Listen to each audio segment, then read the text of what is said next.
السلام علیکم یا سیدی یا رسول اللہ وعلی آلہ وصحبہ یا سیدی یا محبوب اللہ صلی اللہ علیہ وسلم. السلام علیکم یا سیدی یا رسول اللہ وعلی آلہ وصحبہ یا سیدی یا شفیع المسلمین یا جد الحسن والحسین یا خاتم النبیین یا رحمت للعالمین. نہایت واجب الاحترام معزز و محتشم حضرات سامعین عزیز وقار، اللہ رب العزت کا بے حد اور بے حساب شکر ہے کہ جس پاک ذات نے آج ہم سب کو پھر نماز جمعہ کے لیے جمع ہونے کی، حاضر ہونے کی توفیق و ہمت عطا فرمائی. اللہ رب العزت کی بارگاہ میں دعا گو ہیں کہ اللہ تبارک و تعالی حضور علیہ السلام کے تصدق سے ہماری حاضری کو اپنی بارگاہ کے اندر شرف قبولیت عطا فرمائے. قرآن مجید فرقان حمید کے 7ویں پارے سے ایک آیت مقدسہ کو تلاوت کرنے کا شرف حاصل کیا ہے. اسی آیت مقدسہ کی روشنی میں چند ایک معروضات عرض کرنا چاہ رہا ہوں. آپ کو یاد ہوگا کہ میں نے گزشتہ سے پیوستہ جمعہ کے موقع پر قرآن مجید سے اور احادیث نبی صلی اللہ تعالی علیہ وسلم سے بڑی تفصیل سے بیان کیا تھا کہ یہ کورونا وائرس یا اس طرح کی بلائیں وبائیں، سیلاب کا آنا، طوفانوں کا آنا، آندھیوں زلزلوں کا آنا، مصیبتوں کا آنا، یہ کیا ہے. اور اس میں بڑی وضاحت کے ساتھ میں نے بیان کیا تھا کہ یہ امت مسلمہ پہ جو مصیبتیں آتی ہیں یہ گناہوں اور اللہ کی نافرمانیوں کی وجہ سے آتی ہیں. چونکہ گزشتہ جمعہ المبارک کے موقع پہ ماں کی عظمت اور ماں کی عزت کے حوالے سے اس مناسبت سے وہ چیزیں بیان کی تھی. تو آج پھر ہم فرض کے اپنے اس کو پہلے موضوع کی طرف آنا چاہ رہے ہیں اور بڑا قرآن مجید سے ایک جامع آپ کو پیغام دینا چاہ رہا ہوں. ہمارا کام ہے منبر پہ بیٹھ کر وہ بیان کرنا جو رب اور رب کے رسول کا حکم ہے، ان کے احکامات ہیں اللہ اور اس کے رسول کے. پھر ہمیں چاہیے سب کو کہ ہم جو پڑھیں، جو سنیں، جو بیان کریں، بحیثیت مسلمان اس کے سامنے سب تسلیمیں ہم کر دیں. کیونکہ جب ہم نے یہ کہہ دیا لا الہ الا اللہ، اس ذات کے سوا ہمارا کوئی معبود نہیں، کوئی خالق نہیں، کوئی مالک نہیں، کوئی الہ نہیں، کوئی معبود نہیں، کوئی مسجود نہیں، وہی ہمارا مالک بھی ہے، ہمارا خالق بھی ہے، ہمارا رب بھی ہے، ہمارے لیے ہمارا وہ بادشاہ حقیقی ہے، وہ ہمارا پالن ہار ہے. جب ہم یہ مان چکے اپنے دل و دماغ اور اپنی زبان سے، تو پھر ہر وہ چیز اس کی تسلیم کرنی چاہیے جس کا وہ ہمیں حکم دے رہا ہے. اس رب نے اپنے رسول کو ہمارے لیے بطور نمونہ بنا کر پھر بھیجا، تاکہ کوئی یہ نہ کہے کہ میں قرآن کو سمجھ نہ سکا تھا. اللہ یہ تو ایک کتابی صورت میں کتاب تھی، قرآن تھا، یہ اس کے حروف اور لفظ اور صورتیں اور رکوع تو تھی، میں ایک دیاری دار مزدور تھا، مولا میں نہیں اسے پڑھ سکا. اللہ نے فرمایا ایک دو چیزیں دے رہا ہوں، ایک اپنی کتاب دے رہا ہوں، ایک کتاب والا رسول دے رہا ہوں. کتاب والا رسول دے رہا ہوں. فرمایا ادھر کتاب پڑھتے جاؤ، کتاب کے لفظ ہیں، اس کتاب کی آیات ہیں، اس کتاب کے رکوع ہیں اور اس کتاب کی سورہ ہے۔ یہ 114 سورتوں پہ مشتمل ایک کتاب ہے جو تمہیں مکمل ضابطے کے طور پہ عطا کر رہا ہوں۔ فرمایا کہ میری کتاب ہے جسے لا رہا ہے، کتاب قرآن کہہ رہا ہوں، یہ بھی تمہیں دے رہا ہوں۔ اور فرمایا پھر ایک وہ کتاب دے رہا ہوں جس مصطفیٰ نے عرش بری پہ جا کر کعبہ کوسین کی قربتوں میں بیٹھ کر او ادنا کی جلووں میں بیٹھ کر سر کی آنکھوں سے میرا دیدار کر کے جہاں 1.25 لاکھ نبی جبریل امین کی زبان سے سن کر میری حقانیت، میری وحدانیت، میرے الہ معبود و مسجود اور میری ذات کے ہونے کا پتہ جبریل سے سن کر 1.25 لاکھ نبی اعلان کرتے رہے، تم تو وہ خوش بخت ہو جن کے پیغمبر کو میں نے اس عرش بری پہ بلا کر اپنے سر کی آنکھوں سے اپنا دیدار کروا دیا، اپنا جلوہ کروا کے بھیجا۔ حبیب جا انہیں جا کر اعلان کر، انہیں بتا کہ جسے تم لا الہ الا اللہ کہہ رہے ہو اور ان معبودان باطلہ کو اٹھا کر بائیں پھینک رہے ہو اور ان مشکین لات عزا منات اور جو تم نے ہاتھ کے ترشیدہ بت بنا کر رکھے تھے انہیں تم ٹھکرا رہے ہو اور بائیں پھینک رہے ہو، اور میرے کہنے پہ تمہیں جس ذات کو تم لا الہ الا اللہ کہہ کر اس کی بارگاہ میں سر بہ سجود ہو رہے ہو، سن لو میں سر کی آنکھوں سے اس خدا کو دیکھ کر آیا، میں اس اللہ کو دیکھ کے آیا۔ اب اس اللہ نے قرآن نازل کیا ہماری رہنمائی کے لیے۔ کل کوئی قبر میں یہ نہیں کہہ سکے گا کہ مولا مجھ تک پیغام نہیں پہنچ سکا، مولا میں سن نہیں سکا، میں پڑھ نہیں سکا، میں جان نہیں سکا۔ نانا پورا قرآن کھلی ہوئی کتاب موجود، رسول اللہ کی ساری زندگی بطور نمونہ ہمارے پاس محفوظ موجود۔ اب سارے ہیلے بہانے ختم ہو گئے۔ مسلمان جب تو نے پڑھ لیا لا الہ الا اللہ محمد رسول اللہ، تو اب کلمے کے پڑھ لینے کے بعد تو ایک ضابطے میں داخل ہو گیا، ایک قانون اور دستور میں آ گیا، اور وہ قانون اور دستور ہم نے تمہیں تھما دیا۔ جس دستور کو اسلام کہا جاتا ہے، جس دستور کو قرآن کہا جاتا ہے، جس دستور کو کتاب اللہ کہا جاتا ہے، جب مکمل وہ دستور میں نے تمہیں عطا کر دیا تو انسان اب تجھے دائیں بائیں دیکھنے کی ضرورت نہیں، یہ دیکھ کہ خدا کیا چاہتا ہے، خدا کس چیز سے تجھے منع فرماتا ہے۔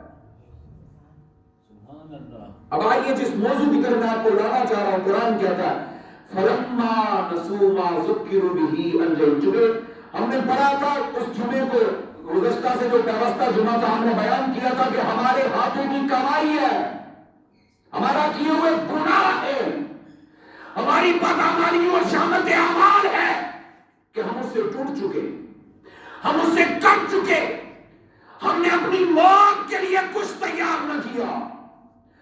ارے وہ موت جس کے لیے 1.25 لاکھ انبیاء لوگوں کی تیاری کروانے کے لیے اس دنیا میں مبعوث ہوئے، کیا تھا فلسفہ 1.25 لاکھ انبیاء کے آنے کا؟ ایک سوال پیدا ہوتا ہے نا، 1.25 لاکھ نبی آئے اس کائنات میں، کیوں آئے؟ حضرت آدم سے لے کر رسول اللہ تک ہر نبی آیا تو کیوں آیا؟ بعثت انبیاء کا مقصد کیا تھا؟ تو بعثت انبیاء کا مقصد یہی تھا فقط، اور بڑا مقصد تھا یہ، اور اس مقصد کی تکمیل کے لیے انبیاء ہی آ سکتے تھے، اور وہ مقصد یہ تھا کہ بھولی بھٹکی انسانیت کو جہاں انہوں نے سینکڑوں اور ہزاروں خدا بنا رکھے ہیں انہیں وہاں سے اٹھایا جائے اور ایک خدا کی شناسائی کروائی جائے۔ یہ مقصد تھا نا،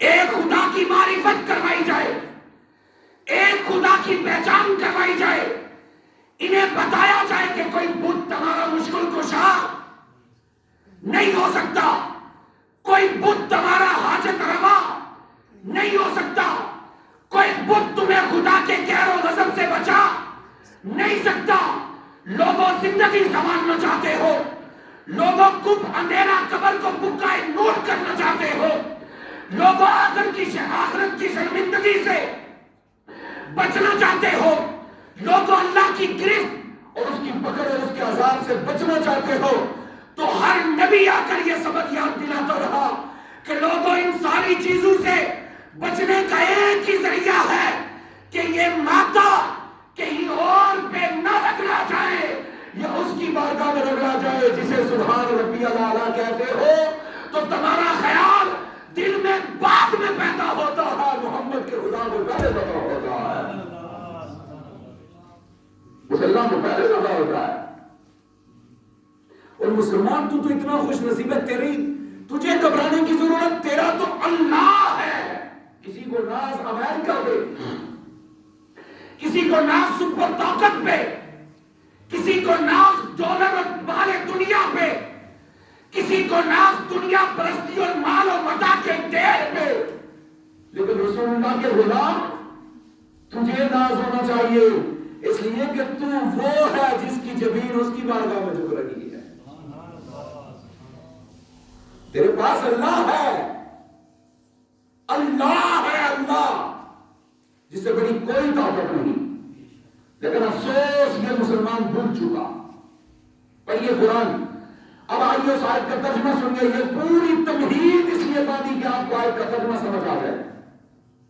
پڑھیے قرآن مجید 7واں پارہ، اللہ فرماتا ہے فَلَمَّا نَسُوا مَا ذُكِّرُوا بِهِ، فرمایا وہ نصیحت جو ہم نے ان بندوں کو کی تھی، جب یہ بندے اس نصیحت کو بھول گئے۔ کون سی نصیحت؟ وہ کیا نصیحت تھی؟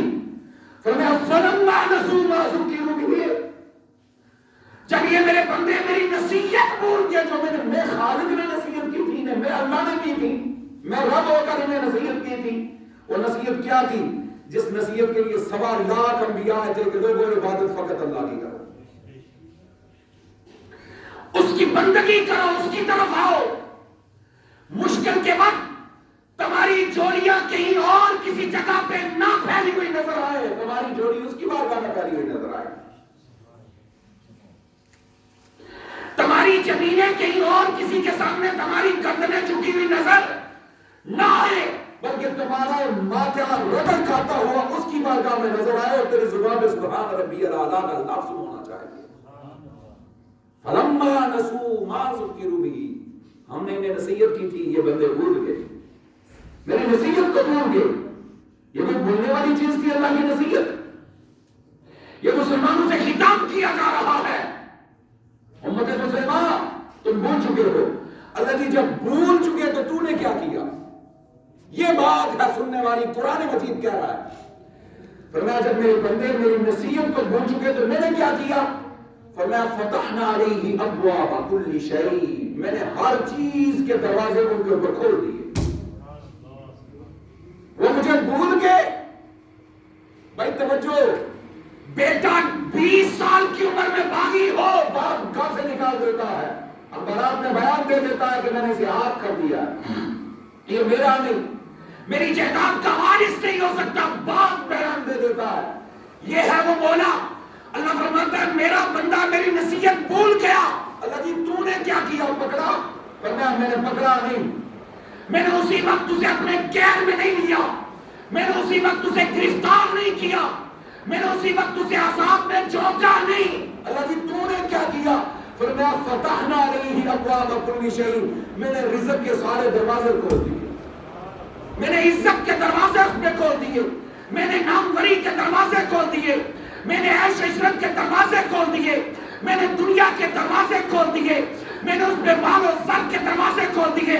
لوگ کہنے لگے یہ تو بڑا ہے، لوگ کہنے لگے یہ تو جو منصب کا مالک ہے، لوگ کہنے لگے یہ صاحب ثروت و مال و زر کا مالک ہے، لیکن میں جانتا تھا یہ مالک نہیں، یہ گھر کی چہردواری کے اندر میری شریعت کی حدیں توڑنے والا میرا باغی ہے، میرا نافرمان ہے، مجھ سے کٹا ہوا اور میرا باغی ہے۔ اللہ جی تیرا باغی اور تو نے دروازے سارے کھول دیے، تنگ نہیں کیا، کیوں؟ جواب دے رہا ہے میرا باغی خود، ذرا سننا، کلیجے کانپ جاتے ہیں، اگر اندر ایمان کی رمق ہو، آنکھیں بہ جاتی ہیں اگر کلیجے کے اندر اللہ کی محبت ہو. ذرا سنو قرآن کے وقت فرمایا فتحنا علیہ ابواب کل شیء. وہ جتنی زیادہ میری بغاوت کرتا جاتا ہے میں اتنے زیادہ اس پہ رزق اور عطا کرتا چلا جاتا ہوں. لوگ نہیں کہتے نماز کبھی نہیں پڑھی جی، زکات نہیں دی، کوئی کام نہیں، لیکن مولا دا بڑا کام ہے جی، مالک دا بڑا کام ہے جی، کدے بھوکھیا نہیں سہن دیتا، بڑا احسان ہے مالک کا جی، مالک کا بڑا. ہائے تم بھول گئے ہو یہ تمہیں وہ کیوں اس نے دروازے تمہاری بغاوت کے باوجود بندہ گناہ کرتا رہتا ہے وہ رزق اور دیتا ہے، رزق بند نہیں کرتا. بندہ گناہ کرتا رہتا ہے وہ پکڑتا نہیں اور زیادہ بندے کو عزت اور شہرت دیتا ہے. اللہ جی کیوں دیتے ہو؟ اگلا جملہ قرآن کا سننا امت مسلمہ. اللہ فرماتا ہے حتی اذا فرحوا بما اوتوا. فرمایا جب میری نافرمانیوں کے باوجود ان پہ میرا رزق میں بند نہیں کرتا، ہوائیں بند نہیں کرتا، پانی بند نہیں کرتا، عزت نہیں چھینتا، شہرت نہیں چھینتا، جاؤ منصب نہیں چھینتا، دیتا رہتا ہوں دیتا رہتا ہوں دیتا رہتا ہوں. اب یہ چونکہ گناہ کرتا، گناہ میں اور بڑھتا چلا جاتا ہے. حتی اذا فرحوا ہوتا کہ یہ خوش ہونے لگتا ہے کہ میرا کوئی کمال ہے اس لیے اللہ مجھ پہ دے رہا ہے، تو اللہ کو پتہ نہیں میرے گناہوں کا پتہ ہی نہیں ہے، میں گناہ کر رہا ہوں وہ مجھ کو دیتا ہی چلا جا رہا ہے. حتی اذا فرحوا بما اوتوا. فرمایا جب وہ خوش ہوتا ہے اب میں کیا کرتا ہوں؟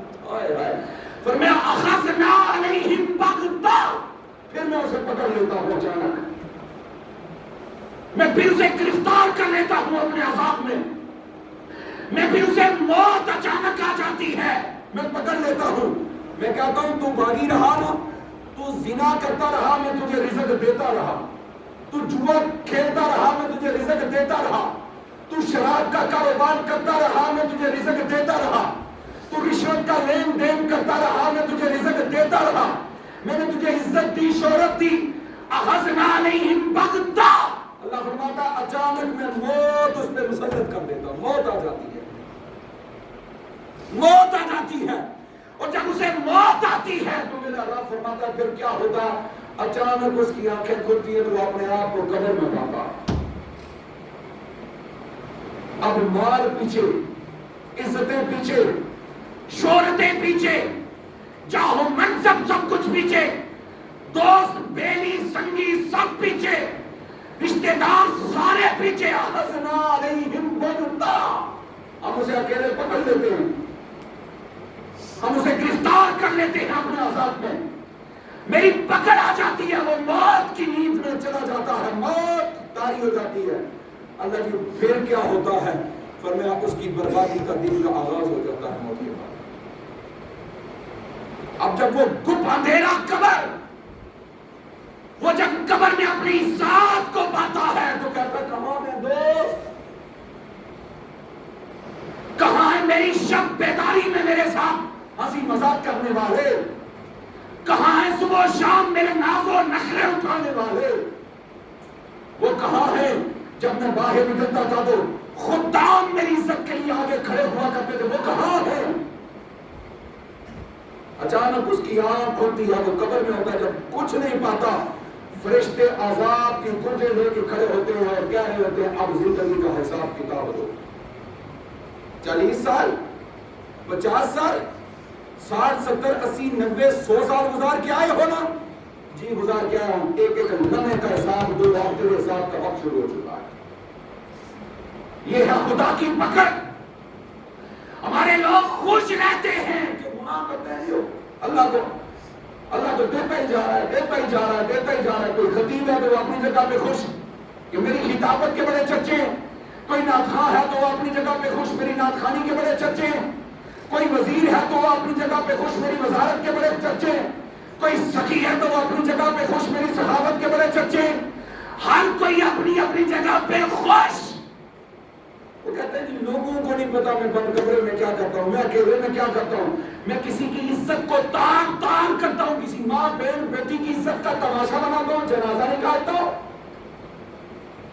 لوگ تو مجھے معزز سمجھ رہے ہیں، لوگ تو مجھے قابل عزت سمجھ رہے ہیں، لیکن یہ بھول جاتا ہے بندہ کہ تو لوگوں کی نظروں کے اوپر اپنے روشندان اور کھڑکیوں میں پردہ ڈال کے گناہ کو کر کے لوگوں کی آنکھوں میں دھول چونک سکتا ہے، لیکن وہ دیکھ رہا ہے جس کی نظروں سے تو کبھی پوشیدہ نہیں ہو سکتا۔ ہماری حالت کیا کتنی ابتر ہوتی چلی جا رہی۔ اب آپ ایسی وقار سوچنے والی باتیں ہیں۔ ایک بندہ مجھے کہنے لگا، بات چلی نماز کی جگہ پہ بیٹھے ہوئے تھے، نماز کی بات چلی تو بڑے ایسے انداز کے ساتھ، مجھے آج بھی اس کا وہ انداز جب یاد آتا ہے تو مجھے بڑی حیرانگی ہوتی ہے، بڑے ایسے اترے ہوئے انداز کے ساتھ کہنے لگا کہ میری عمر 75 سال ہو گئی، کبھی نماز نہیں پڑھی تو کچھ نہیں ہوگا۔ یہ میں اپنے مسلمان بزرگ کی بات سنا رہا ہوں، میرے ساتھ کی ہوئی بات، میں کسی کی سنی سنائی بات نہیں، میرے سے کی ہوئی اس کی بات سنا رہا ہوں۔ کہنے لگا 75 سال ہو گئے، میرے تو سال کو بھی درد نہیں ہوا، نماز ہی نہیں پڑھی کرتے زندگی سے، میری آنکھیں چھلک پڑی۔ وہاں بیٹھے ہوئے تھے کافی بندے، میری آنکھیں چھلک پڑی۔ میں نے کہا ہائے افسوس، اس بات پہ اترانا اور خوش نہیں، قرآن اسی بات کو بیان کر رہا ہے، حتی اذا فرحوا، وہ خوش ہوتے ہیں ہمیں کیا ہوا ہے جی، ہم نے نماز نہیں پڑھی تو اللہ نے کیا کر لیا ہمارا، استغفر اللہ، کیا ہو گیا ہمیں؟ نادان، میں نے کہا، میں نے جھنجھوڑا ان کے کانوں پہ ہاتھ رکھ کے، بزرگ تھے، میں نے کہا سفید بالوں کا حیا کرو، موت کا پیغام سر پہ موجود ہے، مت کہو کہ 75 سال کی عمر میں میرے سر کو درد نہیں ہوا، میں نے نماز نہیں پڑھی تو کیا ہوا۔ میں نے کہا یہ اس کی ڈیل تھی، اب انتظار کرو، ایک جھٹکے سے روح نکال کے جب لے جائے گا تو سلسلہ حساب شروع ہوگا، تو وہ پوچھے گا بتا 75 سالہ زندگی کا مجھے حساب دے، مجھے یہ بتاؤ 75 سالہ زندگی کے حساب کے لیے کیا تیار کر کے رکھا ہے۔ واپسی وقار سوچنے والی باتیں ہیں، کلیجے کانپ اٹھتے ہیں جب قبر کو سامنے رکھا جائے۔ میں کل کسی دوست سے بات کر رہا تھا، میں نے کہا جب رات کو تاریکی ہو، بجلی بھی نہ ہو، کمرہ بند ہو، روشندان بند ہو، بندہ اپنے اوپر کمبل کرے نا تو بندے کو ایک گھبراہٹ سی محسوس ہوتی ہے، بندہ گھبرا جاتا ہے، یار پتہ نہیں کیا ہونے لگا مجھے، فوراً بندہ اٹھتا ہے، کھڑکیاں کھولتا ہے، کمبل ہٹاتا ہے اور بندہ اٹھ کے بیٹھ جاتا ہے۔ میں نے کہا یہاں کی گھبراہٹ کا تو حل ہے، لیکن جب لوگ منوں میں مٹی کے نیچے دبا کے آ جائیں گے، اس گھبراہٹ کا حل کیا کریں گے؟ میں آخری بات کہہ رہا ہوں، کیا کریں گے اس گھبراہٹ کا حل؟ آج زندگی ہے اس گھبراہٹ کا حل کرنے کے لیے، اور اس کا حل یہ ہے کہ ماتھا اس کی بارگاہ میں جھکا لیا جائے، گناہوں سے اپنے آپ کو محفوظ کر لیا جائے۔ اللہ رب العالمین ہمیں اپنی نافرمانیوں اور اپنے گناہوں سے بچنے کی توفیق اور ہمت عطا فرمائے، اور اللہ رب العالمین ہمیں حفاظت اپنی عطا فرمائے، اور اللہ رب العالمین ہمیں اپنی سخت پکڑ اور گرفتاری اور قہر و غضب والے عذاب سے اللہ ہم سب کو محفوظ رکھے۔ قرآن مجید کی روح سے پتہ یہ چلا کہ اللہ کی نصیحت کو بھولنا نہیں چاہیے، بلکہ اللہ کی نصیحت کو یاد رکھنا چاہیے، اور وہ نصیحت یہ ہے کہ عبادت اور بندگی اور اطاعت اور فرمانبرداری صرف اللہ کی جائے اور رسول اللہ کی اتباع کی جائے۔ اللہ رب العالمین ہمیں اپنے حبیب کی پیروی کی توفیق عطا فرمائے اور اپنی اطاعت اور بندگی کی توفیق عطا فرمائے۔